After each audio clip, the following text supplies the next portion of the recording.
எப்போவுமே audio function சொன்னால் 4 பாட்டு போடுவாங்க, அதை பார்ப்போம். அதை வச்சு விமர்சனம் பண்ணலாம், ஏதாவது பேசலாம்.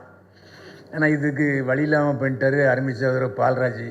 நான் தான் இயக்குனர் பேரரசிட்ட கேட்டேன், எங்கள் தயாரிப்பாளர் அவரே கதாநாயகன், அவரே இயக்குனர், அவரே கதை வசனம்னு போட்டிருக்காரு, புது டி ராஜேந்திரான்னு கேட்டேன். யார்கிட்ட அவர் அசிஸ்டன்ட் டைரக்டராக வேலை செஞ்சாருன்னு கேட்டேன். தெரியல என்னன்னு சொல்லிட்டார் பேராசிரியர் பேரரசு. எங்கள் யார்கிட்ட அசிஸ்டன்ட் டைரக்டர் இருந்தீங்களா? நல்ல வேலை. படிச்சுட்டு வந்துட்டார். அதாவது இல்லை, அதாவது அதுக்குன்னு ஒரு கல்லூரி இருக்குது, அந்த திரைப்பட கல்லூரியில் படிச்சிருக்காருன்னு நினைக்கிறேன். ஆனால் திரைப்பட கல்லூரியில் படித்தது வந்து ப்ராக்டிக்கல் ஆகாது. ஏன்னா நான் நிறைய தயாரிப்பாளர் கேட்கும்போது என்ன, அப்போது கேப்டன் ஆர்கே செல்வமணி அறிமுகப்படுத்தும் போது 2-3 டைரக்டர் என்ன சொன்னாங்க, என்னையா போய் படிச்சுட்டு வராங்க, அசிஸ்டன்ட் டைரக்டர் இருந்தால் தான் கேமரா என்ன ஷார்ட் என்னங்கிறது தெரியும்னு அப்போவே கிண்டல் அடித்த ஆட்கள்லாம் உண்டு. இவர் எந்த கல்லூரியில் படித்தாருன்னு எனக்கு தெரியலை. ஆனால் இப்போ வர்ற எல்லாருமே, அதாவது காசு வச்சுருக்கவங்க எல்லாருமே கதாநாயகன் தான், அதில் எந்த வித சந்தேகமே இல்லை. எதுக்கு இன்னொருத்தரை போட்டு ரிஸ்க் எடுக்கணும்? நாமளே நடித்து அது லாபமோ நஷ்டமோ நாமளே ரிஸ்க் எடுத்துருவோம். இன்னும் ஒரு நல்ல விஷயத்தோட வர்றாங்க, அது நம்ம பாராட்ட வேண்டியது தான், அதில் எந்த சந்தேகம் இல்லை. இந்த போஸ்டரை பார்க்கும்போது ஒரு பக்கம் விஜய் சேதுபதி மாதிரி இருக்கார், இன்னொரு பக்கம் சிவகார்த்திகை மாதிரி இருக்கார். ஏன்னா அவருடைய ஃபேஸ் வந்து ஒரு பக்கத்து வீட்டு பையன் மாதிரி நமக்கு தோணுது. இதில் முக்கியமான விஷயம் ஒன்று நான் சொல்ல கடமைப்பட்டிருக்கேன்.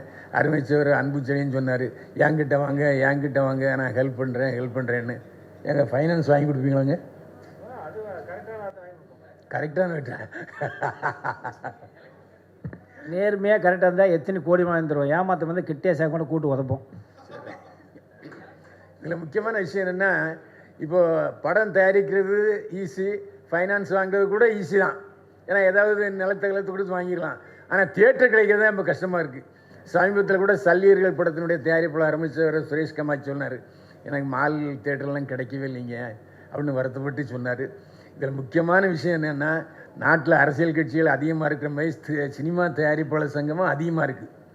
முதல்ல ஒரு சங்கம் ஒரு தொழில்னு சொன்னால் தான் கவர்மெண்ட்டை நாம் போய் அப்ரோச் பண்ண முடியும். இன்றைக்கி லெவலில் நம்முடைய இப்போ ஏன்னா எனக்கு தேர்தல் நடக்கலை, அருமைச்சவர் அன்புச்செழியன் வந்து தயாரிப்பாளர் சங்க தேர்தல் நடந்துட்டுன்னு சொன்னார், நடக்கலை, இனிதான் நடக்க போகுது. அதில் அதான் நடக்க போகுது. இதில் என்னென்னா, இப்போதைய நடப்பு தயாரிப்பாளர் சங்க தலைவர் வந்து இங்கே பார்க்காம அவர் சொந்த ஊரான காரைக்குடியில் போய் முதலமைச்சரை பார்த்துருக்காரு. ஏன்னா இங்கே கோட்டையில் அனுமதி கிடைக்கலையா என்னங்கிறது நமக்கு தெரியல. இந்த மாதிரி சூழ்நிலையில் இப்போ தமிழ் குமரனும் போட்டியிடுறாரு. இதுக்கு இடையில் நடப்பு தயாரிப்பாளர் சங்கம்னு ஒன்று இருக்குது. இதில் ஒரு அரசாங்கத்தின் மூலமாக சலுகைகள் கிடைப்பதற்கு நடப்பு தயாரிப்பாளர் சங்கம் ஹெல்ப் பண்ணுமா, இல்லை தயாரிப்பாளர் சங்கம் ஹெல்ப் பண்ணுமா, இல்லை சிறு தயாரிப்பாளர் சங்கம் ஹெல்ப் பண்ணுவாங்கிறது குழப்பத்தில் தயாரிப்பாளர் இருக்காங்க. எல்லாத்தையும் பணம் இருக்குது, எல்லாத்தையும் படம் எடுக்கணுங்கிற அறிவாற்றல் இருக்குது. படம் ஒழுங்காக எடுக்கணும்னு சொல்லுங்களேன். படம் ஒழுங்காக எடுத்து நம்ம ஏன்னா அடுத்த கை நிற்கணும். படம் ஒழுங்காக எடுக்க சொல்லுங்களேன். நம்ம டைரக்டர் கொடுத்தா படம் எடுக்க சொல்லுங்கள். கவர்மெண்ட் நம்பியே படம் எடுத்தால் எப்படி கவர்மெண்ட் கொடுக்கும்? நம்ம ஆளுக்கு படம் கரெக்டாக எடுக்க சொல்லுங்கள். நம்ம படம் எடுத்தால் எவன்ட்டு கை நீட்ட வேண்டியதில்லைண்ணே. அவர்கிட்ட சொல்லுங்க, பால்ராஜ் சொல்லுங்க. இல்லை பால்ராஜிட்டு சொல்லுங்க. ஏன்னா இப்போ சமீபத்தில் இல்லை, நாங்கள் இப்போ சமீபத்தில் இந்த வாரம் ஒரு 5 படம் தொடர்ந்து பார்த்தோங்க. இப்போ அண்ணனை வச்சு சொல்கிறேன், அரசாங்கத்தை நம்பி யாரும் படம் எடுக்காதீர்கள், சலுகையை நம்பி படம் எடுக்காது. உங்களோட உண்மையான கதையை நம்பியும் உங்களுடைய பணத்தை நம்பியும் உங்களுடைய திறமை நம்பி படம் எடுத்தால் யாருக்கிட்ட கை என்று என்னுடைய அருமையான தாழ்மையான கருத்து. நன்றி. அண்ணன் தெளிவாக பேசுவார். நான் தெளிவாக பேசுகிறேன்னு அவரே பேசிட்டு போயிட்டார். இதில் முக்கியமான விஷயம் என்னென்னா, அவரை விட நாங்கள் தான் அதிகமாக படம் பார்க்குறோம். நமக்கே தெரியும், கடந்த 3 நாட்களாக 5 படம் பார்த்துருக்கோம். 5 படமும் ஒரே கிளைமாக்ஸ் உண்டா இல்லையா? 5 படமும் ஒருத்தன் லவ் பண்ணுறாங்க, அப்புறம் பிரேக்கப் ஆகுது, அப்புறம் மறுபடியும் சேர்றாங்க, கிளைமாக்ஸில் ஒரே டைலாக் தான். 3 படமும் ஒரே டைலாக். இப்படி இருந்தால் எவங்க படம் பார்ப்பாங்க? ஏன் ஒரு கதை கேட்கும்போது இது ஏற்கனவே வந்த மாதிரி இருக்க அந்த கதைன்னு யாருக்குமே அறிவாற்றல் இல்லைன்னு சொன்னால் அப்புறம் என்னத்தை நீங்கள் பணத்தை போட்டு படத்தை எடுக்க போகிறீங்க எனக்கு சந்தேகமாக இருக்குது. அதான் ஒரு குளறு இருக்குது. ஆனால் ஒரு விஷயம் நான் இதை சொல்கிறது வெட்கப்படலை. இருட்டு அறையில் முரட்டு குத்துன்னு ஒரு படம் வந்துச்சு. அதுக்கப்புறம் நேற்று ஸ்வீட்டி நாட்டி கிரேசி சூப்பர் படம். நிச்சயமாக அந்த படம் சூப்பர் கலக்கல் வசூலில் பண்ண போகுது. நீங்கள் அதுக்கப்புறம் நிறைய படங்கள் அதே மாதிரி வரும். எதுக்கு சொல்கிறேன்னா அது நாட் ஒன்லி செக்ஸ் மூவி, அதில் வந்து ஒரு வித்தியாசமான ஒரு பரபரப்பான விறுவிறுப்பான கதை இருக்குது. அந்த டைரக்டர் ராஜசேகர் நல்ல ஆரம்பத்துலேருந்து கடைசி வரைக்கும் நாற்காலி நுனியிலே உட்கார வச்சிட்டார். ஏன்னா ஏற்கனவே பழைய கதாநாயகி முன்னையும் பெருசு நம்ம அதாவது சுந்தரா ட்ராவல்ஸ் ஒன்று நடிகை, அதுக்கப்புறம் இனியா 2 பேரும் சேர்ந்து பயங்கர கலக்கல். அந்த கேமராமேன் ரொம்ப கொடுத்து வச்சார். அடிக்கடி க்ளோஸ்அப் அதையே காமிச்சிக்கிட்டு இருக்காரு. நமக்கும் பயங்கர சந்தோஷமாக இருந்தது. அது கிளைமேக்ஸ் வந்து ரொம்ப சூப்பர் கிளைமேக்ஸு. இதில் ஜனநாயகம் படம்லாம் வந்து சென்சாரில் தடைப்பட்டு போச்சு அதுன்னு சொல்கிறாங்க. சென்சாரில் அது எப்படி அப்படின்னு தெரியல. அந்த ப்ரொடியூசர் நல்லவர். ஏன்னா துணிச்சலாக கோயம்புத்தூர்லேருந்து வந்து பாலராஜன் அவர் பேர் சுரேஷ் நினைக்கிறேன், அவர் படம் எடுத்திருக்காரு. ராஜசேகர் நல்ல படம் எடுத்திருக்காரு. என்னென்னா செக்ஸு படமாக இருந்தாலும் ஒரு வித்தியாசமான கதையோடு எடுத்திருக்காங்க.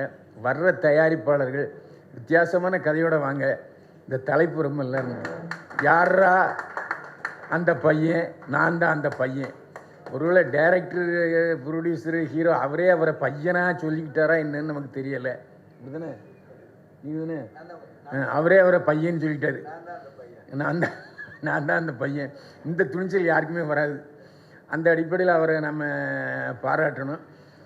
இதில் முக்கியமான அம்சம் என்னென்னா எல்லாருமே சொல்கிறது வழக்கமாக ஹீரோயின்கள் வந்து ப்ரொமோஷனுக்கு கண்டிப்பாக வரமாட்டேங்கிறாங்க. ஒருவேளை அவங்க மீட்டர் எங்கேயாவது ஓடுதான்னு நமக்கு தெரியல. அந்த அடிப்படையில் இங்கே வரலையாங்கிறது நமக்கு தெரியல. ஏன்னா இப்போல்லாம் வந்து ஹீரோயின் என்ன பேசுகிறாங்கன்னு சொன்னால் அவங்க ஒன்றும் தெலுங்கில் பேசுகிறாங்களே, ஹிந்தியில் பேசுகிறாங்களே, இங்கிலீஷில் பேசுகிறாங்க. நமக்கும் புரிய மாட்டேங்குது, கண்டென்ட் கிடைக்க மாட்டேங்குது. இதில் முக்கியமான விஷயம் என்னென்னா ஆடியோ ஃபங்க்ஷன் சொல்லி 3 மணி நேரம் போட்டு கழுத்து இருக்கிறாங்க. ஆனால் எடிட்டர்கிட்ட போனால் 10 நிமிஷம் போங்க சார், எடுத்துகிட்டு போங்க சார், எவனும் பார்க்க மாட்டேங்கிறான்னு சொல்கிறாங்க. இதில் எங்களுக்கு உள்ள கஷ்டம் என்னென்னா 3 மணி நேரம் உட்காந்து அந்த ஆடியோ ஃபங்க்ஷனை எடுத்து விட்டு 10 நிமிஷம் வராது. இப்போ புதுசாக யூடியூப்பில் போட்டிருக்காங்க. நீங்கள் ஏற்கனவே முதல்ல 5 பேர் போடுற அந்த கண்டென்ட்டுக்கு தான் காசு, மீதி எதுக்குமே காசு கிடையாது. அப்போ போட்டு என்ன பிரயோஜனம்? ஸோ நாங்களும் இதில் பாதிக்கப்பட்டிருக்கோம். அதனால் புதுசாக நாங்கள் கண்டென்ட் வந்துன்னா தான் எங்களுக்கு வந்து வருமானம். இப்போ தேவையில்லாமல் என்னையும் போட்டு நான் எல்லாம் போட்டு தம்ப்நெயில் போடுறது என்னுடைய சகோதரர்கள் தான். நான் என்ன செய்ய முடியும்? சரி, அவங்களுக்கு சந்தோஷமாக இருந்தால் எனக்கு சந்தோஷமாக இருக்குன்ட்டு நான் விட்டுட்டு போயிடுறதான். எதுக்குன்னா எப்படி தயாரிப்பாளர்கள் பாதிக்கப்படுகிறார்களோ அதே போல் நாங்கள் மீடியாக்காரங்களும் பாதிக்கப்படுறோம். இதில் முக்கியமான விஷயம் என்னென்னா நான் போலீஸ் அதிகாரியாக இருந்திருக்கேன். போலீஸ் அதிகாரியும் வீட்டில் ஒழுங்காக சாப்பிட முடியாது, ஒரு நல்லது கெட்டதுக்கு போக முடியாது.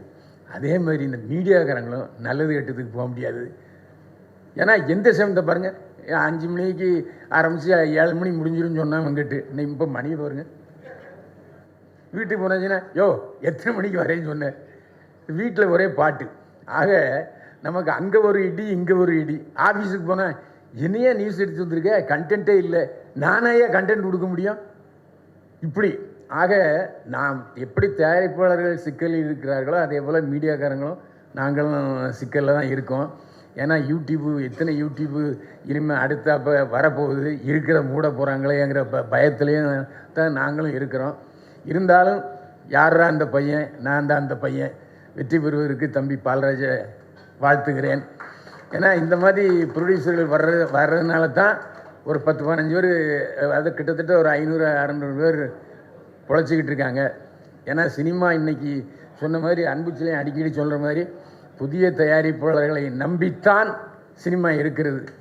ஏன்னா பெரிய நடிகர்கள் பூரா வெளிநாட்டுக்கு போயிடுறாங்க, இல்லை வெளிய மாநிலத்துக்கு போயிடுறாங்க, இங்கே ஷூட்டிங் எடுக்கிறதே இல்லை.